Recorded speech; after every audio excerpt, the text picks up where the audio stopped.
Hey there, and welcome to rapidMATION Live. For those of you who are joining us for the first time, we stream all things intelligent automation across two different channels, and that's LinkedIn Live and YouTube Live. Generally, we cover topics across four different categories, and that could be an interview, it could be a demo, a deep dive, or the ability for you, the audience, to ask a question. And the topics that we cover are wide and varied, and these range from things like artificial intelligence to process collaboration to building software to mobile apps and so much more. Most importantly, should you wish to know when we go live, simply head over to rapidmation.com/live and click the notification bell to follow us on LinkedIn and to subscribe to the YouTube channel. Today's session I am extremely excited for, and today we're going to be talking to a gentleman by the name of Rob D'Auria, who heads up a team at Kudzu. And what Kudzu does is Kudzu has a piece of software that does artificial intelligence and automation assisted form creation and conversion. It's an amazing product, and without further ado, let's get right into it. Hey everyone, today I'm joined by Rob D'Auria, who's the CEO and co-founder of a company called Kudzu. And today we're going to be talking about automation-assisted form creation and conversion. So Rob, welcome to the show. Thank you for having me. It's great to have you here, mate. Great to see you on a show again. I mean, you and I have a past history from our previous lives, but yeah, obviously great to have you on the show today. So thank you very much. Now, talking about kind of the past, for any of the viewers or listeners that may not know you, why don't you start by giving us a whirlwind tour of your career to date? Oh boy, I'm not going to go all the way back because I don't want to date myself. But this probably dates me more than my career. But I'll kind of stay within the Microsoft partner ecosystem. So back in the day, you and I met. It was like 2005, I think. We were all working for K2. My first day was in Johannesburg. My first day as a K2 employee was in Johannesburg at the first source code gathering down there. Yeah. So that was interesting way to start. There for a few years, left K2 to join back up with an ex-colleague of mine. We started a company called Blue Thread. We did some really cool stuff. We pivoted immediately, became a K2 partner, did some really big SharePoint implementations, some really big workflow implementations around that.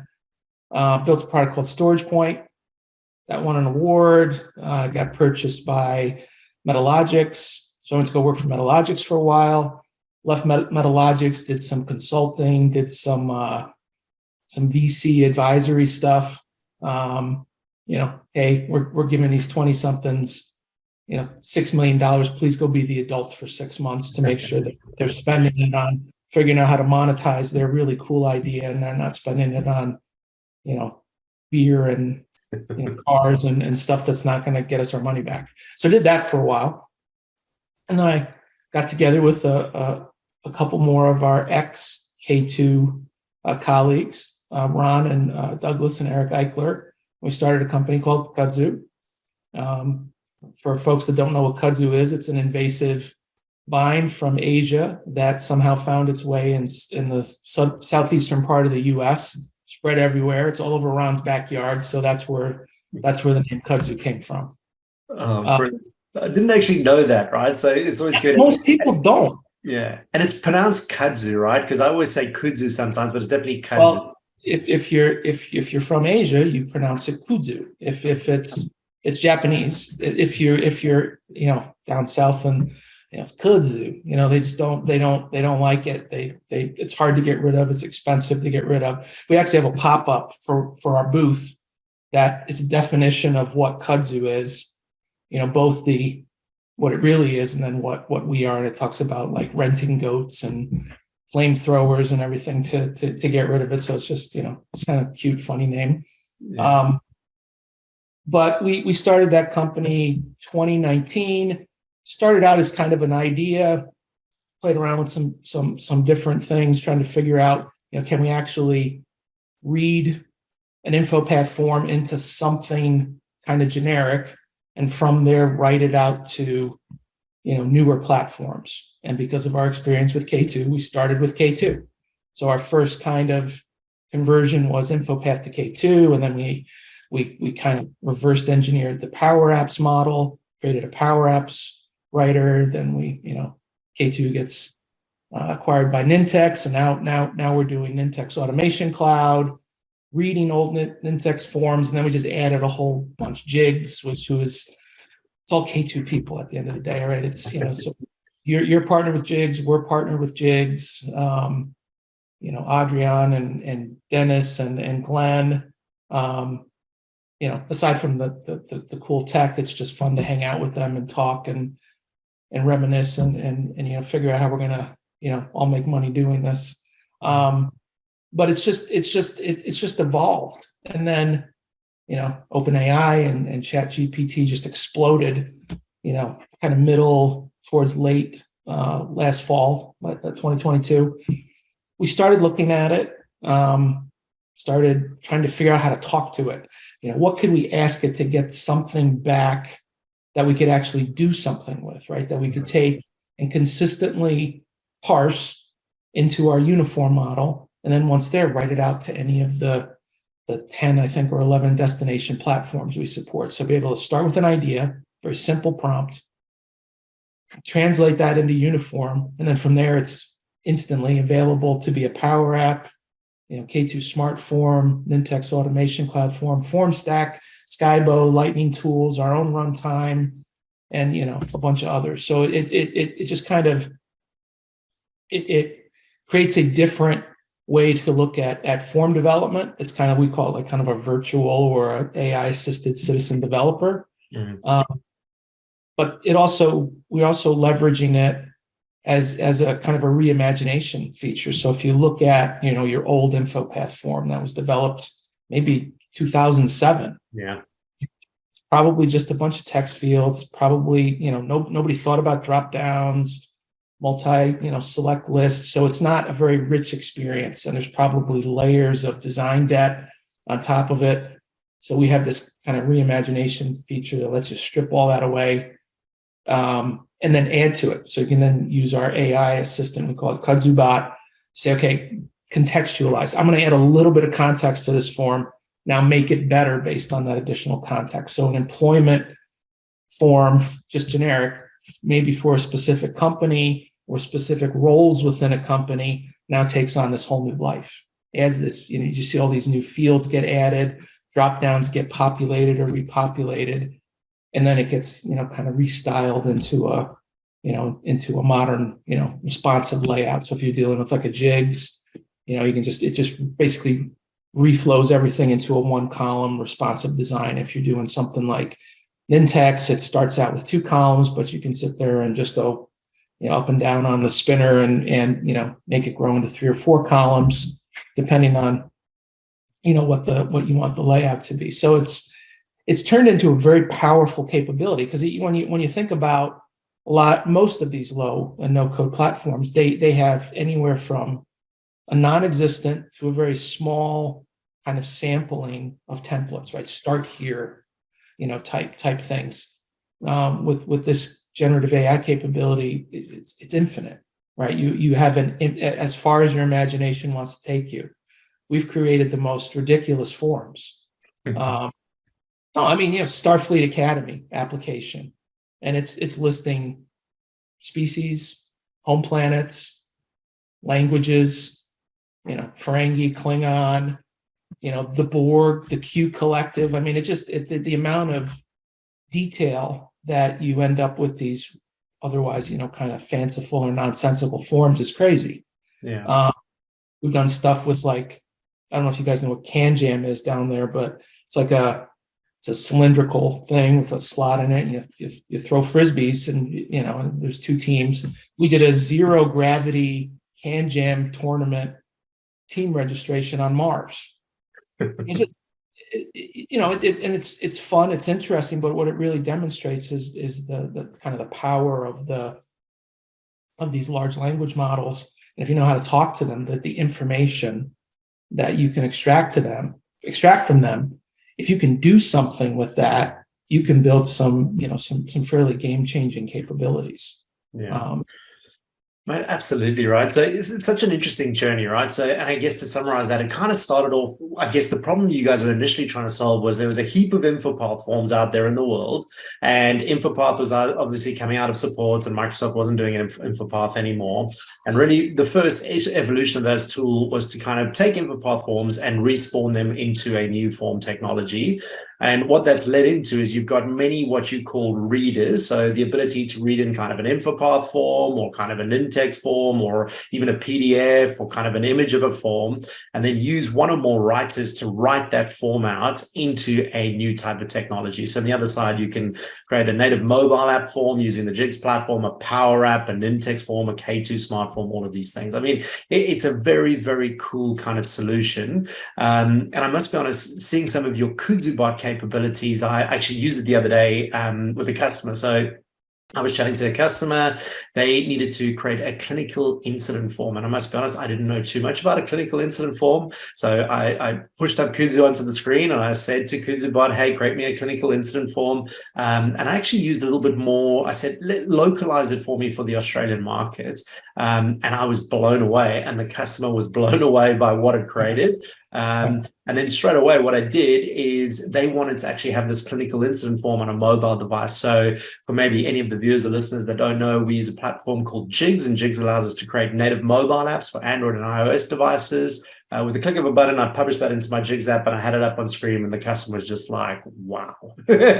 So very, very cool. It's kind of crazy. So my wife's a nurse at one of the big hospital here at the University of Michigan health system, and she, it's forms. It's all forms, and it's shockingly still a huge amount of paper, right? They fill out what they call these kind of nurse brain forms, and it's really just one nurse doing a brain dump to the next nurse that's coming in and taking over from her shift. So she's got 4 or 5 patients. She's handing off those 4 or 5 patients to the next person. It's just, this is all the stuff you need to know to pick up where I left off. And it's all paper.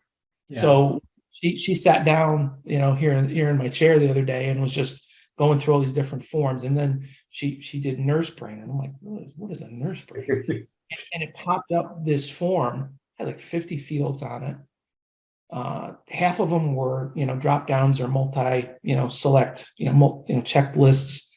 And she's just scrolling. She's like, this is it. This is everything. I mean, the values, these are the values. And then she's like, I'm going to try something. So then she, exits out. She was nurse brain for acute care, nurse brain for med surge. So she added the context of the different departments or units within the hospital, and it changed the form.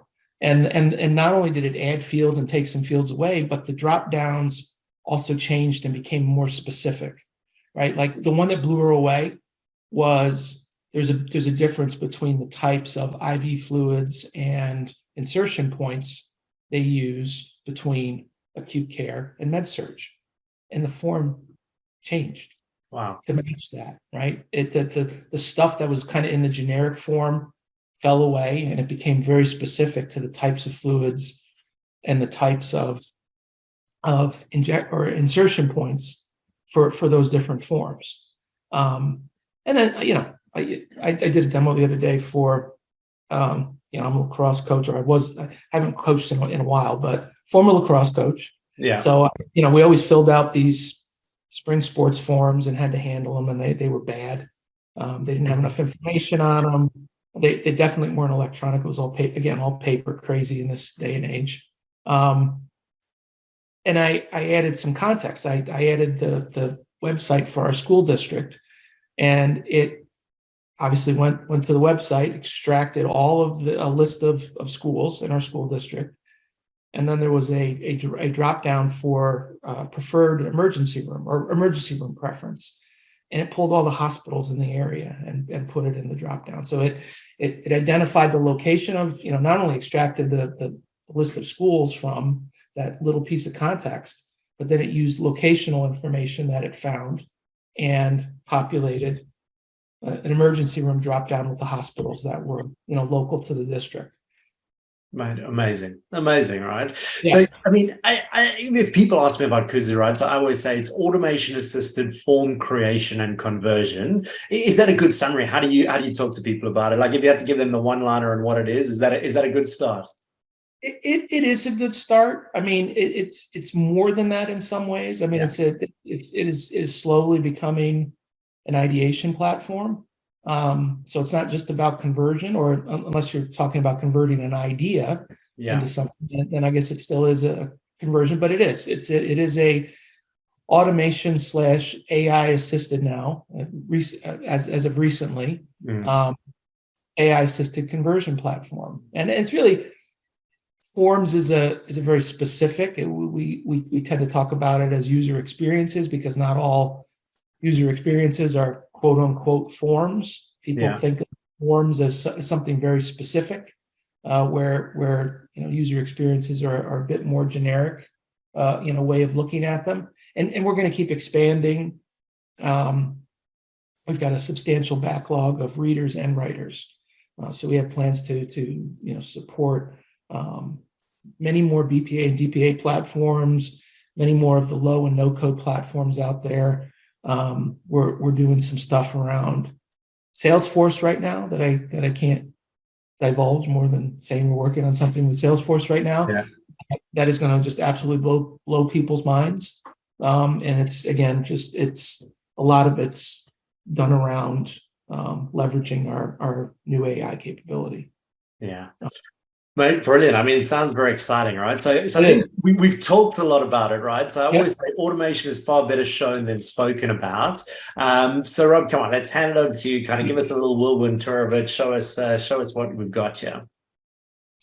Let me see. How do I? Oh, there we go. Can get that off my screen. All right. Let me share. I haven't done a Zoom in a while, so Right, it's funny nowadays. The switching between Zoom and Teams and GoToMeeting and everything in between is good. all right. The obligatory. Can you see my screen? I can indeed. Yeah, all good. Awesome. All right. So I'm going to start with one of my favorite. I think it's an easy use case to show people, and I think it's a valuable use case because we've all seen how horrible most InfoPath forms are. This actually isn't a bad InfoPath form. It's actually a pretty decent looking InfoPath form. It only has one color other than black and white. We've seen the ones that have made exhaustive use of colors. But I'm going to read this one in. We'll write it out as, pick a destination, and then we'll kind of highlight the kind of reimagination capability of KudzuBot, and then we'll get into just doing some, net new, capabilities. Oh, it logged me out. We're talking too long. That's not like us, Rob. That's not like us. No, not at all. No, we do not like to rap. So let me grab that form. And this is just kind of our wizard experience. So it just kind of steps you through the process. Very simply, it's opening up the form, breaking it out into its different parts, and building our uniform model. You can kind of get a preview of what it looks like. So this is kind of the HTML representation of our uniform model. And you can see it's virtually identical to the original. So, we can read InfoPath. Check that box. Click next, pick your writer, and you can see the choices we have available to us. Form stack, HTML jigs, Lightning tools, Nintex automation cloud, Nintex K25, PDFs. So we can take a static PDF and rewrite it, basically stamp it, and also can make it WCAG, 2.1, AA compliant. Not sure how important that is down in Australia, but it's becoming more and more important here in North America. Yeah. I see, because that was my life for a long time. WCAG, and maybe for the viewers and listeners that don't know, it's kind of the web content accessibility guidelines. It's a very important thing across Europe, in the US, and down here in Australia as well. So yeah, absolutely. Yeah.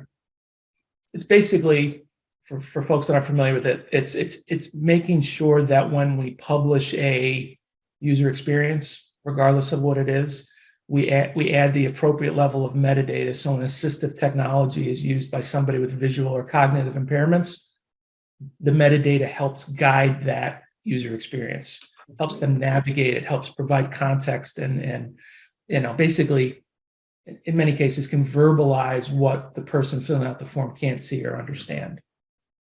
Right out to SharePoint in our runtime Skybo, and then just kind of get a uniform representation of that. Let's write this one out to Nintex Automation Cloud. Very few settings here. We're just going to leave it default.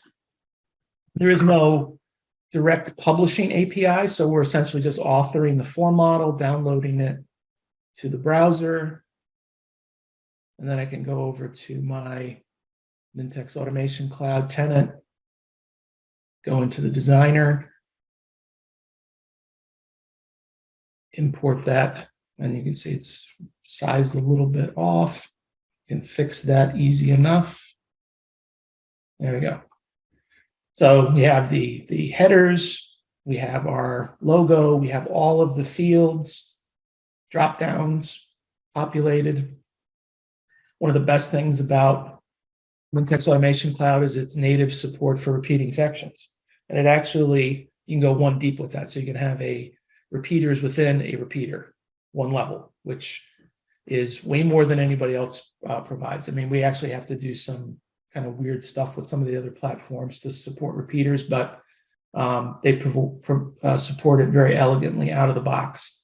Also worth noting that a good amount of rules that are defined in an info path form translate very well to NAC as well. So what you end up with the Nintex product, specifically this one that we're talking about right now, is a very good representation of an original info path form. Yeah. Beautiful, right? So, I mean, and just to summarize what we saw there, right? So we took an InfoPath form that, again, and maybe for people that might not know about InfoPath, I spent many, many years playing with InfoPath, but it was a forms technology from Microsoft. Really what we did there is that's now out of support. We popped that into Kudzu. We said we want to split that out into an Nintex Automation Cloud form, and literally seconds later, we've got that good to go that we can now integrate into workflows and the like inside the Nintex platform. Right, exactly. Right, amazing. And sorry, mate, just quickly, let's go back to the writers there, and let's just go, if you could bring up the different writers, just that everyone can see kind of what we can write to. So if we just go through that, obviously FormStack is well known, HTML is well known. Jigs, for people that might not know, that's the ability to render the form on a mobile device as a native iOS or Android device. Lightning Forms made me smile. Rob, tell the team a little bit about Lightning Forms and what that is. Well, so Lightning Forms, so Lightning Tools is a company based in the UK. Brett Lonsdale is the founder and CEO. Great guy, been around the ecosystem for, the Microsoft partner ecosystem for a very long time. Lightning Forms is actually an OEM, so they've taken Skybo's product and done some customization and kind of made it their own and integrated it with other parts of their tool offerings. I hate to say it's a lighter weight low no code platform. It integrates directly into SharePoint, so it just kind of sits on top of the SharePoint list. It's very elegant. It works well, and as you get into the product, the simplicity of what it appears to be hides a lot of the really cool stuff you can do with the platform. So it's a very powerful kind of forms management and workflow, lightweight workflow capability. It also has really good rules capability. Again, translates InfoPath rules to that platform really well. So we're very happy with it. It's a great product, and it's a similar offering to Skybo, which is based out of Switzerland, so European. Brilliant. All right, excellent. And then we've got obviously the Nintex stack of products. That's both Nintex and K2. We see Microsoft Power Apps there as well, and obviously SharePoint. And interestingly, PDF forms as well, right? So you can actually split these out as PDF forms should you wish to as well. Correct. Awesome. All right, good stuff. I mean, some very cool writers there.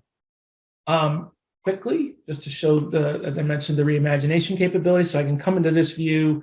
I have this is kind of the base view. There's a single view Power App. I can go in and say, I want to reimagine it. Brings up that view. I'm going to call this, let's just call it, software engineering. So I've changed the kind of context of this view now. And maybe we're going to write this one out to K2. I don't necessarily have to change the layout unless I want to. I can make it 3 columns. I can put it down to 1. But let's say position applied for. Let's make that a choice field. Now with that additional context, it should take this text field, make it a drop down, and populate it with roles that are specific to software engineering. And that's exactly what it did. Now even cooler. Now I'm really gonna flex Kudzu bot's superpowers. I'm just gonna type in, gonna create a new section called skills. No additional context. Let's see what it does. It's telling me that it brought back in that list choice, fields that it identified as good candidates for choice fields, and it wants to know if I want to help populating them. I'm going to say yes, and look what it did. It created a skills section with programming languages, frameworks, databases, operating systems, tools, problem solving, teamwork, leadership, certifications. It didn't for some reason say certifications was a multi-choice, so I'm going to go ahead and help it with that one. And let's see what it populated. Microsoft Certified Solution Developer, Oracle Certified Professional, AWS Certified. I mean, and it goes on and on, right? I could change software engineering to project management. I can change it to user experience design. I could change it to, program management, and it'll reshape that entire skills section, repopulate that position applied for drop down, and completely change the experience. But now I can take this, hit save, it'll generate that new view. And then let's take that form, that new view, and write it out to K2. K2 is arguably our most sophisticated writer. This virtually, you can take almost any InfoPath form, read it into Kudzu, write it out to K2, and you're going to get a very complete translation. It translates styling well, layout well. Anybody that knows K2, it has an extremely robust rules engine. So the rules that you find in InfoPath forms translate very well to K2. You can pick a style profile here. You can pick a theme. And you also know if you're a K2 form developer that it is not accessible. It's not accessibility compliant. We add an accessibility layer on top of it, so I can flip on WCAG compliant, and we will actually emit scripts, CSS, and some additional metadata that basically takes what is otherwise a non-compliant form and makes it fully WCAG 2.1 compliant. Beautiful. So click OK.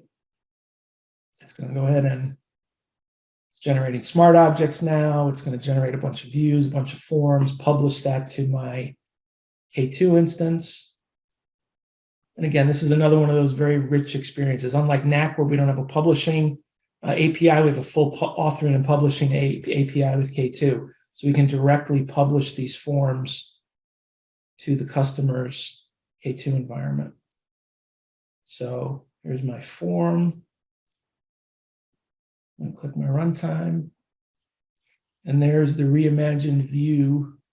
And there are all the multi-check boxes. So you have, and then you have all your repeating sections. They're all editable list views, employment, references, education. So, started with a InfoPath form, read it in, wrote it out to NAC natively, turned around, reimagined it, created a new view, wrote it out to Mintex in, a few minutes. Take away us talking, you can probably do each one in about a minute.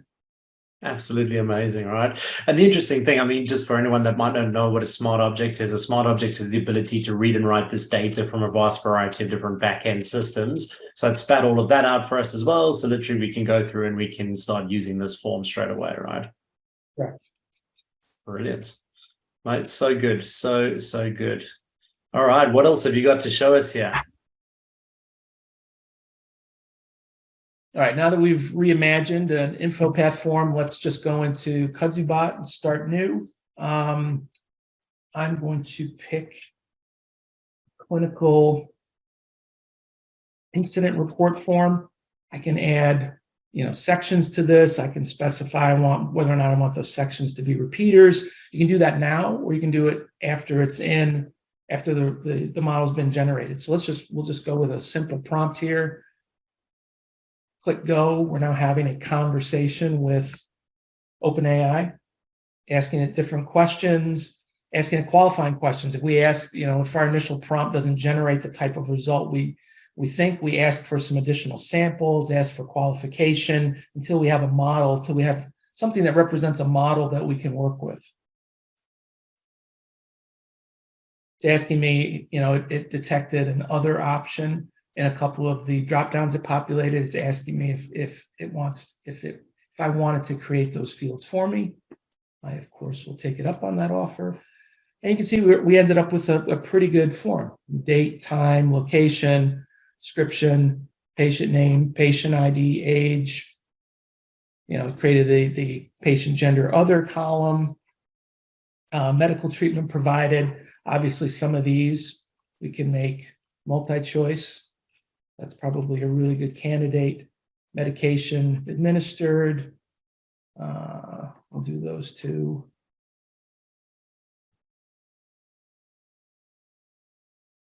And if you come over here, you'll see medical treatment provided. You'll see medication administered. So you have, a more complete form, and you can keep adding to this. You can add additional fields. You can break this stuff up into sections, or we can just take it as is. Maybe we'll write it out to jigs this time. It'll convert everything to a single column, best for mobile experiences. Sometimes two works depending on the input density, but this is by far the cleanest mobile experience. So we'll click go here. That'll generate the full uniform model. We take a quick peek on that. Looks good. Got our drop downs. We've got our multi select lists. And then we can go into jigs. Write that form out. Name looks good. We can write out both the YAML, so kind of the low code part of this that can be brought into Visual Studio Code, or we can publish the solution, or we can publish the solution directly to the customer's jigs tenant. I'm going to go into the configurator here, maybe add a little header image. Don't know that it'll be great for this particular form, but we'll try it out. We'll click update and go. Well, first I'm going to make this smaller so you can see my phone. Once I click go here in a few seconds, you'll see it show up there on the right-hand side. There it is, aircraft inspector. Oh, no, sorry, clinical event report form. And then it also downloaded the YAML. So this is actually jigs components, fully scaffolded. Here's my list jigs. Here's my edit jigs. I could take all this, load it up into Visual Studio Code, merge it with a larger mobile project I'm working on, edit this, make it prettier, add CSS styling, brand it for, the specific customer. Amazing, right? Truly amazing. So let's have a look. Can we have a look what it looks like on your mobile device there? So there's the list. It's a new one, so there's nothing in it. No data. There's my image on the top that I embedded. And there's the form. Amazing. Incident date, time, all my drop downs are populated.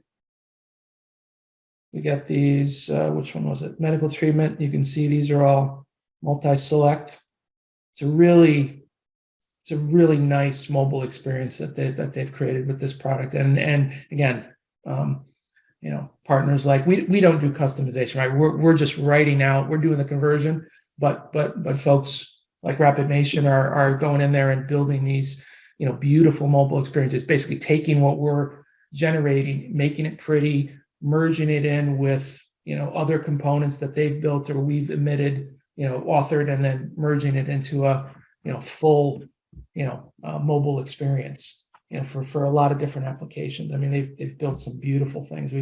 We've seen demonstrations of, very sophisticated mobile experiences that were developed in a fraction of the time and for a fraction of the money of what it would take to build a full native, mobile, solution. And I mean, just to summarize that, I mean, that's truly amazing, right? So what we started off with there was we started with Kudzu bot. We put in, hey, we wanted to create a new clinical kind of incident report form.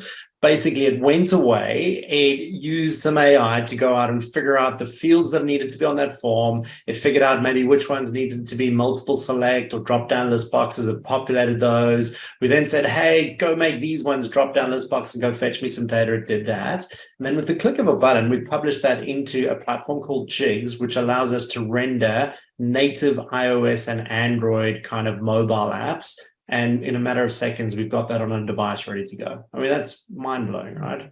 Yeah. Yeah. And these were all built with, this was one that Adrian came up with. It's a Cessna 182, air inspection, right? And this built multiple sections. So it actually went and, listed the different types of engines you can get, on a Cessna, the oil levels, all this data that this was done without any manipulation afterwards. It generated this form in, 10 seconds, and we wrote it out. This one has repeating sections for defects that it found, defect type, cabin interior, severity.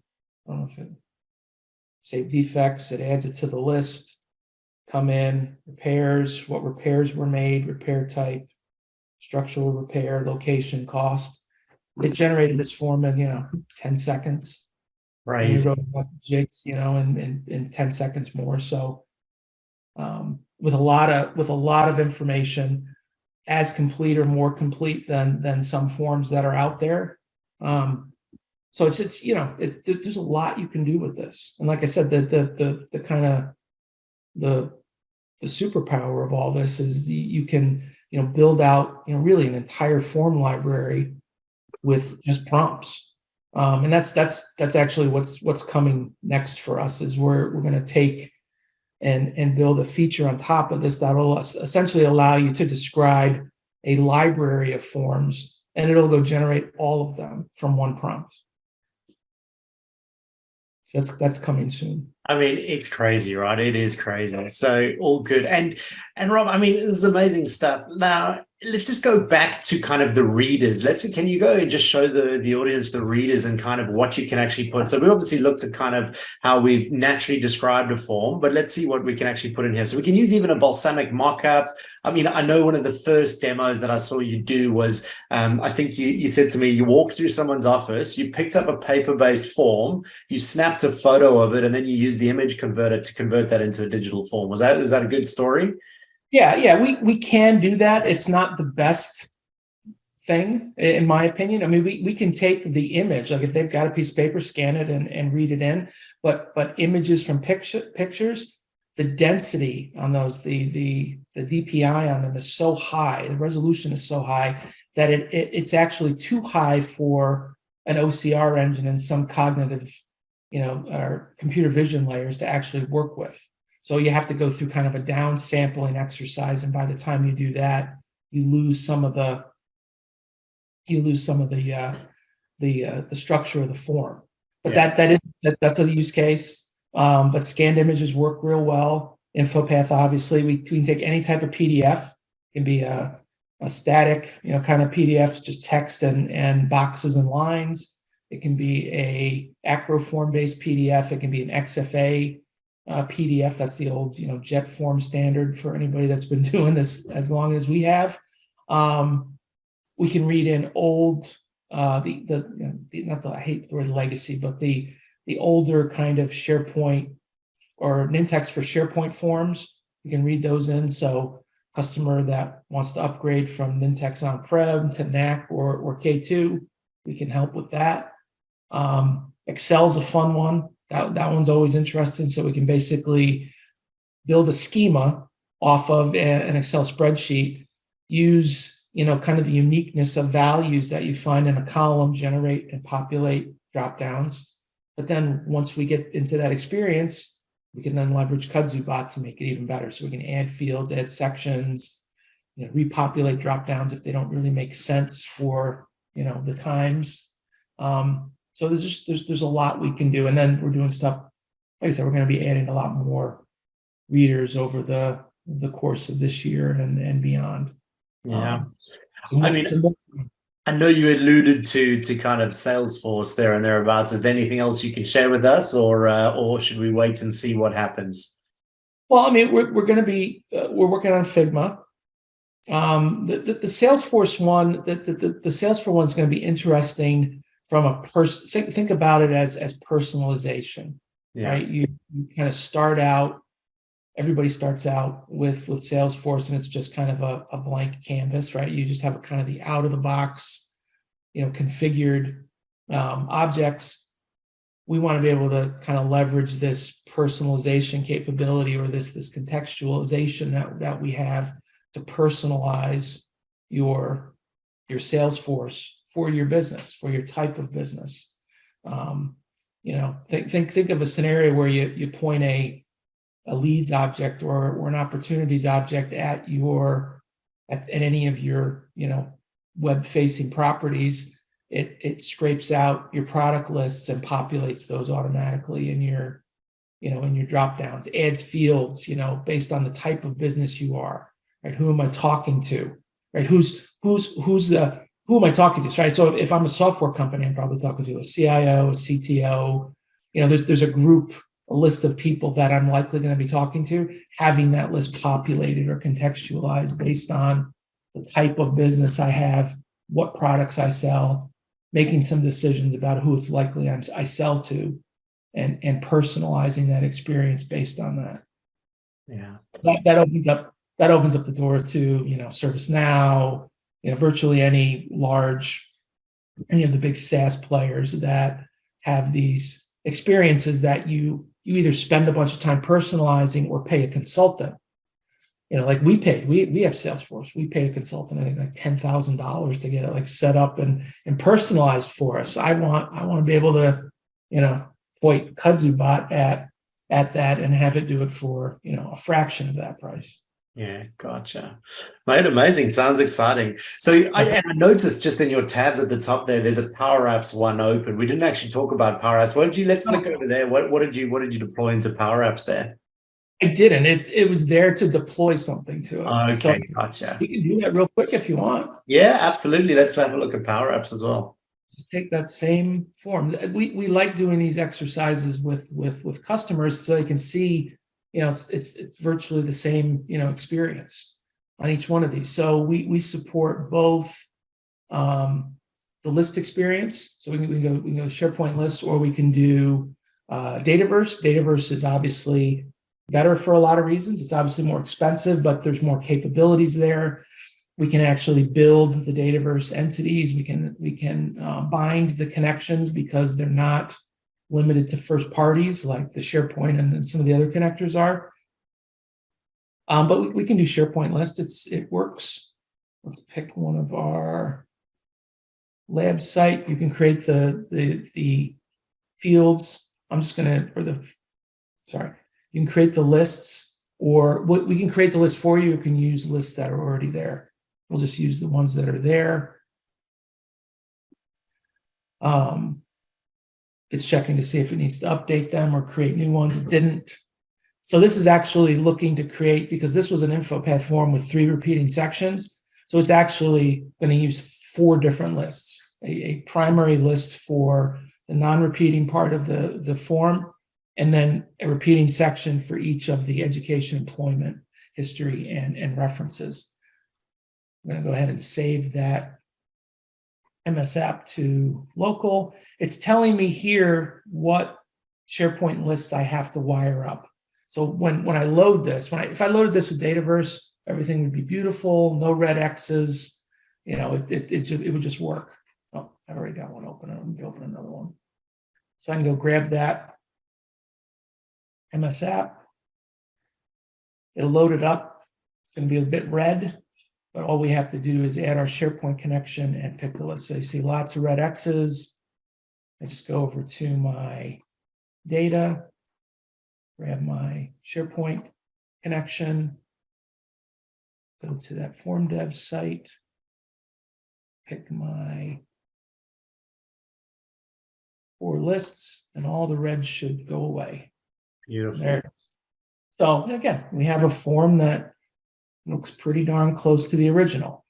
We use vertical galleries for repeating sections. So we basically create a template, which is the item in the repeating section or table, and then put it inside of a vertical gallery and write some PowerFX code to generate those new sections programmatically, and to do the kind of patching of the data sets on save. But again, fully functional, fully working. So we went, same form. We did it NAC, K2, and Power App. But we also could have wrote it out to jigs. We could have wrote it out to, Lightning Forms, Skybo, or any of the other ones we support. FormStack. Amazing. Thank you for taking us through a tour of all things Kudzu. Is there anything else you wanted to cover? Anything else you wanted to show? I mean, that's been an amazing demo, so thank you very much for it. But just is there anything else you wanted to talk about? I did have one question. So we refer to Australia as down under. What do you call us? This has been like a burning question of mine, and I just never. Every time whether I was around you, Henny, Jeremy, it never occurs to me to ask, but I was thinking about it today. It's like, are we like up yonder? I mean, what are we, or just, you just don't? Up top is what you are, but up no. Top? Okay, that's good.